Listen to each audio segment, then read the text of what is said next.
This is Only the Strong Survive, a podcast powered by Con Media, where we dive deep into the world of business, leadership, and innovation. I'm your host, Dan Kahn, and I'm honored to have you join us today. So, let's get ready to learn some survival skills together. Hey everybody, welcome back to the show.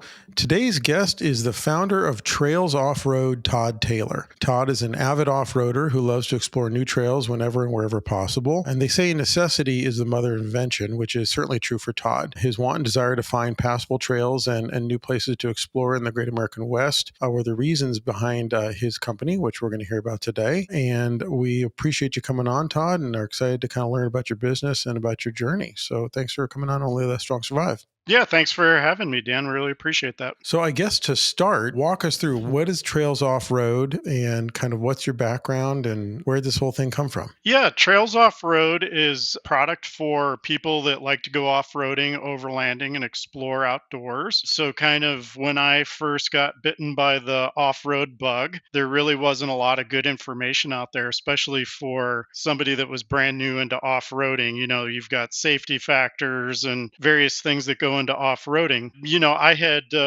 bought the book like everybody else does, and I couldn't figure out why one weekend a moderate trail would scare me to death and the next weekend a moderate trail would bore me to death. So I was like, there's got to be something better out there. So this is going way back. You know, I started scouring the internet and came across a source of, it was like a club that had just been writing their trail expeditions down and you could get a GPX track. And so I started doing that and I felt like I found the holy grail of places to go explore, and they had stuff all around, and quickly realized their information was really out of date and not necessarily formatted for a person that has attention deficit disorders like I do. And anyways, you know, everybody lived with that. You know, back in the day, you'd go to forums and you'd hear 58 different opinions on, you know, what a trail is all about. And kind of fast forward to one late spring, I was trying to find passable trails in Colorado. And instead, we did a couple rescue recoveries, people that were out, you know, well above their capabilities, and basically spent 2 days bashing through snow, trying to find places to go. There was no information,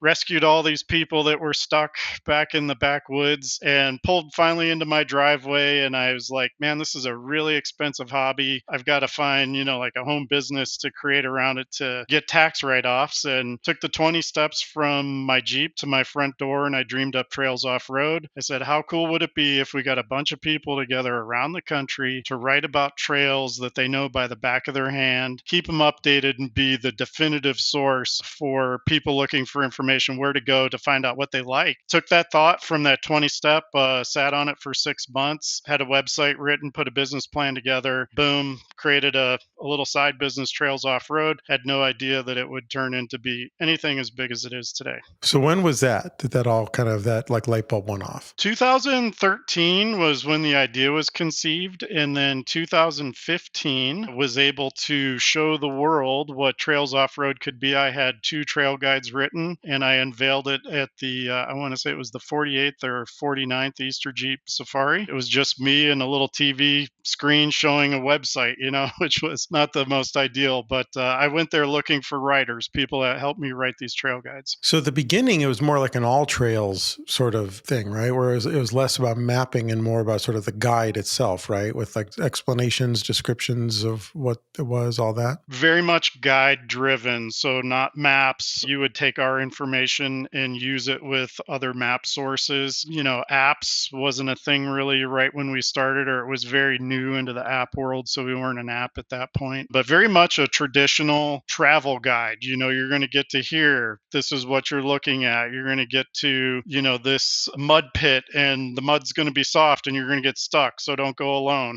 So very much a guide, very much spoon-fed. How did the business model work? So it was website based, right? And then people would they subscribe? Is that how they got access to the content? Yeah, so it started off, it was a slow go because we had to start creating a bunch of content. So everything was absolutely free for the public. We were definitely going to go with, back at that time, was you monetize through Google Ads and advertisement, which we did a little bit of that. It never really took off to the point where we could sustain the business. So in 2019, 2019, finally, many, many years later, I just self funded the whole business. But it was literally at the last moment we decided to put up a very soft paywall. So we still had, I would say, 70% of our content was available to the world for free as a service. And then we got the paywall implemented back in 2019. Well, I want to get into that in a minute because that's an interesting situation that you kind of launched this thing as a for-profit business in 19. As we all know, 2020 was an interesting year, and maybe not so good if you owned a restaurant, but pretty great if you're in outdoor rec or off-roading. But before we get into that, it sounds like you've been in business before. You had this kind of thing going as a side hustle at first, and then you started focusing on it more and decided to grow it. What's your business background? What were you doing kind of before Trails Off-Road, and then in the beginning, in the first couple of years of it? So I am a salesperson.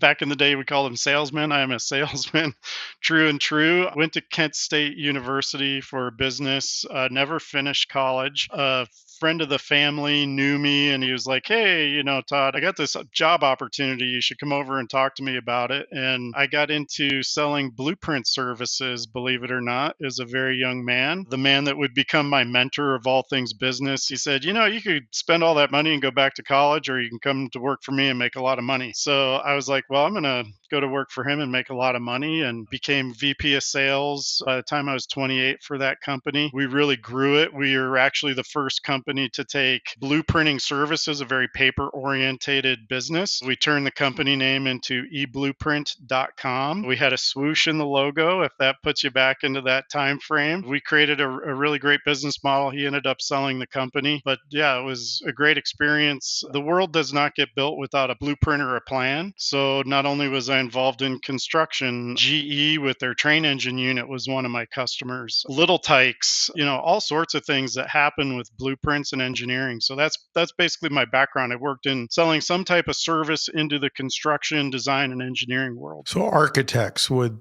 essentially design a building and then send their plans to you guys and you would print them? We would work with the architect all the way from schematic all the way to actual construction and as-built drawings. So probably the most notable project I ever worked on was the Rock and Roll Hall of Fame, believe it or not. So that was a fun process with that one.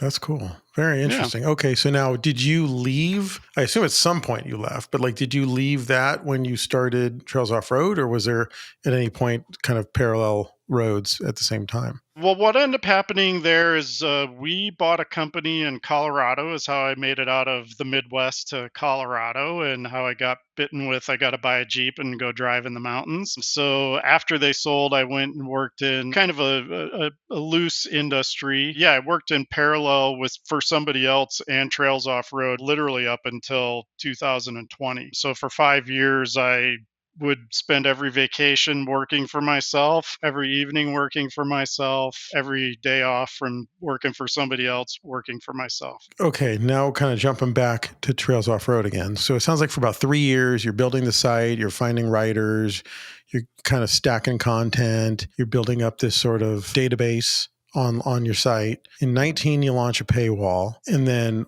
what happens in 2020? So, everybody knows kind of the lockdown, the outdoor rec and off-road industry, at least on the side of the table that we play on, which is mostly the aftermarket and OEMs, just exploded. Where all of a sudden, if you sell anything that's like trail recovery gear, lift kits, wheels and tires, people who were stuck in their house for 6 months, and as soon as they were allowed out, they wanted to go outside. They wanted to do outdoor stuff. Did you experience that boom? Did you know that was coming, or how did that play out for you guys? Yeah, we definitely experienced the boom. I would say that was nitro on a boom that was already taking place. The off-road, the overlanding, I think was building a bunch of momentum. I think that goes hand in hand with the Jeep JK, to be honest with you. Such a groundbreaking vehicle, the four-door. When we went with the paywall in 2019, we had many of our longtime people that have been using our services forever wrote us congratulatory letters saying, "Hey, can't see what you're going to do with the money," type thing. And then when 2020 happened, it was really, really an explosion. And I think combined with what was already building, I think outdoor industry has always ebbed and flowed. When I was a young kid, my parents bought the pop-up camper and towed it with the station wagon, right? Today, people don't buy the pop-up camper, they buy the Land Cruiser or whatever and throw the rooftop tent up there. It definitely exploded. It was really through the roof, and you could watch all the other businesses were loosely related as well really pick up steam. I mean, just the stock price of, Polaris went through the roof. So, and then it definitely was great until the extreme inflation, especially with gasoline costs, when you're operating a very expensive vehicle and then all of a sudden fuel costs turning from $50 a day to $200 a day, it really makes a big impact. Yeah, I just got back from a 30-day off-grid overlanding trip with my family, and fuel was by far the most expensive thing of the entire trip. Like more than anything, more than food. It was crazy. So I feel you. When did you start working on like an app-based product as an extension of the site? We always worked very well with another app maker. I didn't really have the financial backing to invest into that very big. So we put it off for a long time. It was probably put it off way too long. But we had a gentleman reach out to us, Ryan Garton, who's our VP of technology now. He was the very first person that I know of in the world that created an off-road centric map app. And it was back in that time, was in that 2014 2015 time range, that he built a little app called Offroad Trail Guides. He never really went very far with it, but he came on with us and we started chatting with him in 2019 at the same time. And during the pandemic was when Ryan decided to come and work with us. So that's when we put the app out. And I want to say it was later that summer, 2021, our iOS app was out. And I don't want to necessarily ruffle feathers, but there's obviously a very well-known kind of trail navigation app that exists on the internet. And then they have a hunting version and an off-road kind of trail version. When did that get on your radar, and are they your competitor, and how did that all kind of play out? What impact did that have? I don't think they've impacted us in any negative way whatsoever. As a matter of fact, I think that I'll acknowledge, they're a great company. Obviously, their company story, their founder story of how he started the hunting app just reminds me a lot of how I started Trails Off Road. I give them a lot of credit and all the things that they're able to do, but they really helped the industry out by pouring an ungodly amount of money into advertising and really doing missionary work for people that, hey, there are tools and things that you can get in the marketplaces where Trails Off Road, we never marketed ever. And we grew to a very sizable base of customers just by having a good internet presence and being authentic. So I can never knock them for all the things that they do. I think they've done a great job in helping the industry out. That's actually interesting that you say that. I don't know if you know Ted Wentz, who's the CEO of Quadratech. He was, I think, our second or third guest. He was a very early guest on this show, and they're like, huge cheap parts retail business, right? And I said, well, how much time do you spend thinking about your competitors? And I was kind of referencing four-wheel parts. And he had a very similar answer to what you just said, where he's like, I love it. I think it's great because those guys spend 10 times more money on advertising and marketing than we do. So, if they want to spend a whole bunch of money to kind of convert new eyeballs into potential customers, then those guys end up finding our company along the way and buying from us. That's a win. Kind of a rising tide lifts all ships thing. So it's interesting that similar attitude. So I like that. Where is Trails Off-Road today? Tell me kind of what is the business model as it currently stands? So today we have 7 full-time employees. So that cover the very basic functions. We all wear multiple hats. It's still pretty much a very bootstrapped company. We're not frivolous. Obviously, you're not going to see us drop $1 million for an event or something to give everybody a hat, right off the bat here. But we're very structured, very, very small, very nimble. We can make and do things very quickly when we want to. We're pretty much 100% behind a paywall now, which is just the nature of the game. You have to be profitable to keep doing what you're doing. And then we've recently partnered with Jeep or Stellantis, who we started having talks with a while ago. And what they wanted to do was have off-road trail guides in their head unit of their dashboard on their Select Wrangler and Gladiator models. So we have our Jeep channel, and then we have our consumer channel channel. Both are doing very, very well. We really don't put a lot of effort into it, but every day we grow, which is great. So that's really our structure, from people that develop apps and membership models. It's investing in the future always. So you've got that recurring membership that just kind of keeps up. You dial in on what's my churn rate, what's my new business rate. And then you really have, from a business standpoint, a really phenomenal business model where, it's not like back in the day, like I told you, I was in sales. Like, man, I hope I get that next sale, right? So I can put food on the table. It's a little bit more predictive than that. We can predict out 12 months in advance for the most part and be 90% accurate as to what our revenue is going to be. So that's really helpful. Besides all that, we really try to be part of our community. I mean, we're a very community driven business. So every day we're interacting with, people that use our apps and our trail guides on the web, taking their product ideas, talking to them, asking them questions. It's not out of the ordinary. If someone writes us into our support, we'll say, hey, do you have 15, 20 minutes to meet with us on Google? We just want to ask you some great questions, how you use our stuff. So it's fun. It's a lot of fun being in the community. That is cool. So going back to the Stellantis thing a little bit, because that's kind of amazing that your company gets sold that you work for, you move to Colorado, you're working for someone else, you have this idea, you start this business, you're working on it, mostly because it sounds like you were inspired by owning a Jeep and going out and saying, hey, I see a need for this. And now it's in Jeeps. That's kind of amazing. So how did that happen? Did you approach them? Did they approach you? Like, how does something like that happen for a company of 7 people to work with one of the biggest car makers in the world? It really is one of those things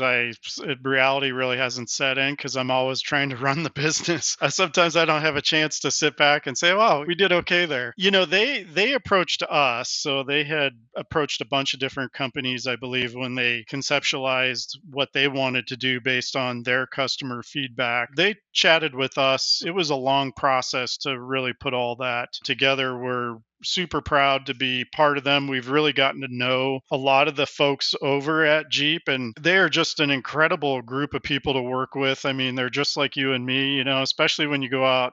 We love being on the trail with them around Easter Jeep Safari. That's usually the best part, but it's a pretty incredible story. There's this whole, just all of a sudden, everybody's into off-roading and trail guides. And, here you took a hobby and created a really good product, if you will. Our trail guides are the best on the planet, and it's pretty cool to see them inside of a Jeep. It's one of the most recognized name brands in the world. So is it pre-installed on certain models when you get it from the dealership? It's part of their Uconnect package. So it's in their adventure or their off-road pages. So it's in the Rubicon models, or there's the Extreme electronics package that they have. So it's called Adventure Guides. And what they did was they took our trail guides. It's all API driven. So our information is transferred into the dash, and it's reformatted to the way that they wanted to have it. And then it also ties in, they've got some other products that they built within that dash as well, which aren't part of us, but in your dash, you can do GPS recording and see it with your front and rear camera. And they've got a bunch of really cool goodies in there. But if anybody listening has not had a chance to see the new dash in the 24 model years, that screen it's made for off-road trail guides. That's all there is to it. I'm curious. I've been on your app and on your site, and the content, it's got like waypoints, and it's really detailed. Where does all that content come from? Because correct me if I'm wrong, but I think, like, especially with the app, it has some sort of geolocator, right? So it knows where you are and it recommends trails kind of within your vicinity. Is that your team of 7 that's building out all that content, or can you go out and get it from like local, like, I'm in SoCal, you're in Colorado, if there's someone in South Dakota and they say, hey, I've got these trails that I love and maybe you guys have a hole there. Can they contribute that content? How does that all work? One of the things that we are not is crowdsourced to the degree of anybody can submit information to us. So we have a process where someone comes on board as a writer for either our trail guides or our scout routes. We literally sit down and have a video interview with them, and we're very transparent that it all sounds really romantic, like I'm going to create all these trail guides across the country, because when you start doing it, it's a lot of work, and there's a level of perfection and detail that has to go into crafting those trail guides. And then so as they're made, we've got 200 people across the country that help us create all this content. And what we do is when they submit it, it goes through a multi-process check for accuracy. We make sure that whatever they're submitting in is legal and it's okay for the general public to be there. Then we go through and we literally go through all the photographs and the written words, make sure everything lines up, because if you mentioned you were on an overlanding trip, the last thing you ever want to do is get on something that someone said, oh, yeah, it's super easy, Dan. And then you're out there and your wife's ready to divorce you. Your kids are ready to be done with your dad forever. Everybody's having a terrible time because the Been road there. is, Yeah. yeah, that's Yeah. a terrible thing. So what we do is if someone says it's easy, we have kind of a proprietary multi-point check inspection, if you will. And then same thing, if someone says, oh my God, this trail is extremely difficult, we need to see the photography and the video that matches that up. So I just put myself into the shoes when I was new into off-roading and my Jeep's hanging on the side of a mountain. I don't know if I'm going to make it home that day. Certainly not with a vehicle. I don't want anybody to go through that. So we have a very particular process that we go through for that. So do we get people all across the country in Mexico and Canada to help? Absolutely. But is it just anybody can do it? No. So it's almost like a Wikipedia type thing where you're kind of crowdsourcing it, but they have to qualify and go through an interview process and work for you. And then you're vetting and checking all their work as well. Yes, we do have a specification that must be met. And that's, it's like it's the walk of a life, right? We get people from all different backgrounds. So we understand that not everything's going to come in exactly the same. So that's what we do on the back end is try to massage it to make sure that a 3-rated trail in Moab is a 3-rated trail in West Virginia, is a 3-rated trail in California. That's really hard to do. I think we're the first company ever to do that. It's the challenge. It's not the easiest thing I've ever done. It's most fun, but it's not the easiest. So How often have you had not necessarily you personally, but someone on your team, how often have you had to physically go out and actually like drive a trail? Is that something you guys still do, or is it mostly something you can do, online? No. We do. It's mandatory. So if you're under our payroll, it's part of the job. You go out and you map trails. Matter of fact, John, who's my business partner and CTO, he's out on the trail with one of our junior developers, and they're getting their trail time in, and they're creating trail guides. And then Wednesday, when they get back home, they'll get hit with a laundry list of things that they didn't get done while they're on the trail. So That sounds fun, and maybe like not so fun on the second half, but the first half sounds great. we get most of it done. We don't have an office, so we all work remote. And then we have usually once or twice a year, we all get together as a group out on the trail. I love being on the trail because it gives me ideas and things that I would like to do in the future. And then, especially, we've had a hard time with finding good content writers in the East that can just give us the volume that we need. So, the last 3 summers, I've gone out to Kentucky, West Virginia, and when you've never been out there, you don't know what it is. I mean, it gives you a really good perspective of what someone brand new to off-roading is going to want. What type of information are they going to want? And so it really helps us, I think, have that empathy with somebody that it might be their first time in that area or first time off-roading. So we always try to come from that empathetic standpoint as well. Interesting. Really cool. So anyone who watched that old HBO show Silicon Valley or has read like biographies of like kind of any internet-based business, I think has this like idea, at least I do in my head, of like, you get this app or this site up and then you just sort of sit back and watch like the ticker as like people sign up and the numbers come in and you make money while you sleep. And I know it's not that easy. So I'm curious, like how does consumer acquisition work? How do you find new users for the site and the app? Like how do you track all that? Because unlike a lot of businesses, you don't hear from your users unless there's probably a problem, right? So how does that all work? Well, the other complicating factor is a very low percentage of people off-road all the time. So it's almost like a vacation app, if you will. A person, as kids get ready to get out from school, mom and dad start planning the 1 or 2 trips they'll take for the year. And then the app goes and sits by the wayside until they're got the bug again. Our customer acquisition from day one was word of mouth. It's still very much, I know it sounds crazy to say that, but it's still very much a word of mouth thing. Somebody uses us, they like us, they tell their friends. The other is SEO, not that we don't build our product around SEO. Our product is the SEO. So people naturally find us. And then we try to, obviously, we go through all the various things that we're supposed to do from a user experience of removing those barriers of entry, try to make the forms look easy to sign up, stuff like that. I mean, from time to time, we get people, I think, have this feeling that that this information should be free. They don't realize that it costs millions of dollars to make all this stuff.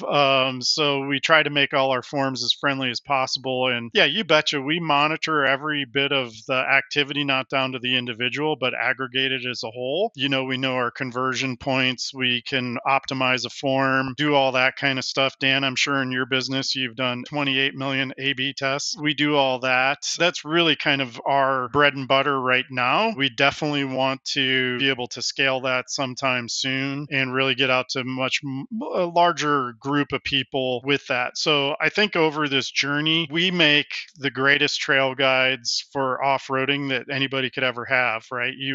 Nobody could do more. They're very cumbersome to make. They're costly to keep up with. Not everybody is as dumb as I am to want to jump into that market, but we need to introduce some tools into our services as well that are independent of the content, some basic, app related tools that I think will be very beneficial to people with that. So our marketing has been pretty, kindergartenish, if you will. So it's really SEO is how they're finding you, and then word of mouth. And what's the plan for the future? How do you grow this thing, and kind of what do you want to do with it? I assume you've got big plans. Well, have you ever heard the saying, what got you here won't get you there? Yeah.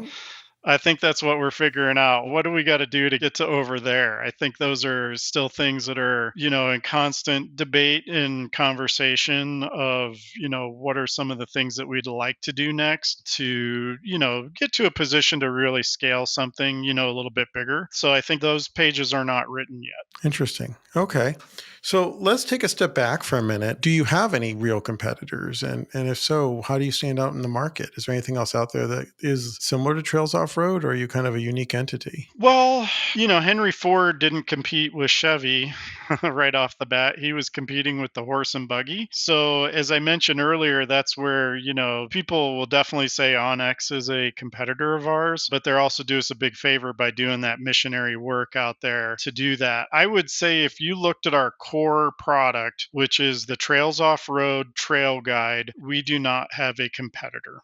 Plain and simple. But having said that, it's a very niche, unique product that not everybody needs, not everybody wants. And then being able to present it to people when they do see it, they're like, where's this been my whole life? So it's kind of a little bit of a conundrum of, the product could be heavily overkill for some people, and then other people just can't get enough of it. I guess that's where we're going to go, in terms of competitors. I don't know.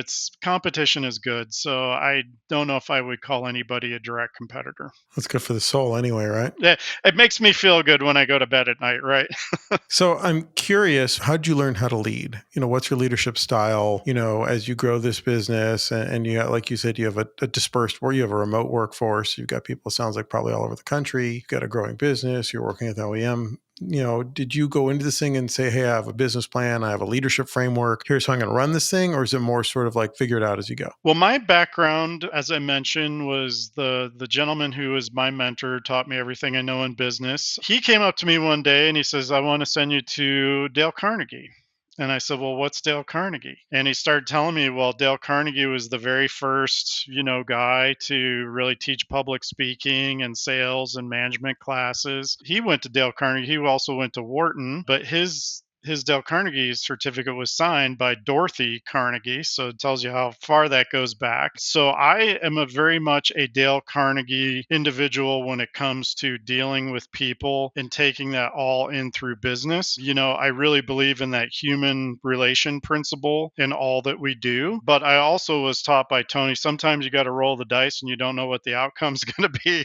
So you got to sometimes wing it a little bit. You want to have a plan, but you got to wing it. I had a very very detailed business plan when I started Trails Off Road. And as much they say, 7 years, a business is completely different than what the original vision was. I see that very much happening with us where we get into something and, things change. We've got to always be able to pivot. But my leadership style, my management style is very much born into it's that human relation, Dale Carnegie style. I wanted to ask you, it's interesting. There was a moment there where everybody had to have an app. There was conversation, going back 5-6 years ago where like app developers are everywhere. Everyone's trying to build an app. And then it kind of got to a point where, I don't know if you remember this, maybe 5-6 years ago with HTML5 and responsive websites, there was kind of within like the online marketing community, people were saying, oh, you don't really need an app. If you have a responsive website, that's just as good. And it seems like that has flipped again. And now, depending on the product, depending on, for what you do for, a living, the app makes total sense, right? Like no one wants to have to pull up a website. And if they have an app that they can use, that sounds great, especially if it's compatible with CarPlay or like you said, like Uconnect. Do you see this thing continuing to have sort of parallel lanes where you're running both a website and an app? Does it become more about the app and the website becomes more informational? Like what's the future look like for Trails Off-Road?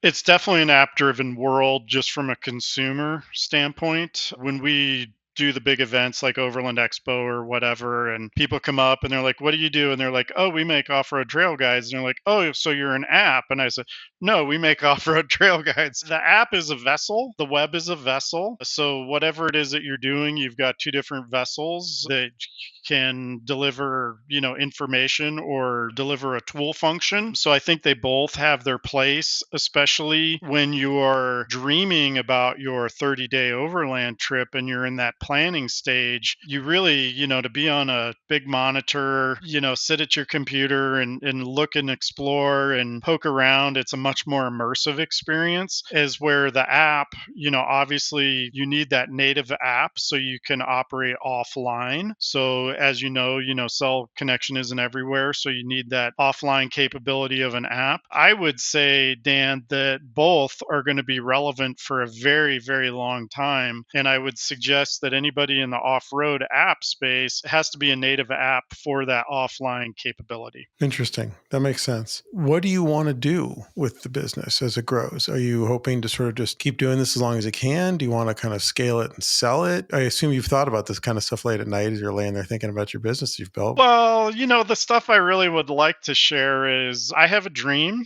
and that dream is we started making videos as just a company, putting them on YouTube. Honestly, I want to have my own National Geographic show, and I would love to see Jeep Wrangler come out with a Trails Off-Road Edition Wrangler. And then at that point, I might consider selling or retiring or doing something like that. But to me, it's all about Trails Off-Road. Has nothing to do with me personally. Trails Off-Road is a living animal. It's got its own personality, and it's like a wild animal at times where it bucks and it'll knock you off. Other times it's a smooth ride. But I think a pinnacle of success for us would be, National Geographic show and a Jeep Wrangler model.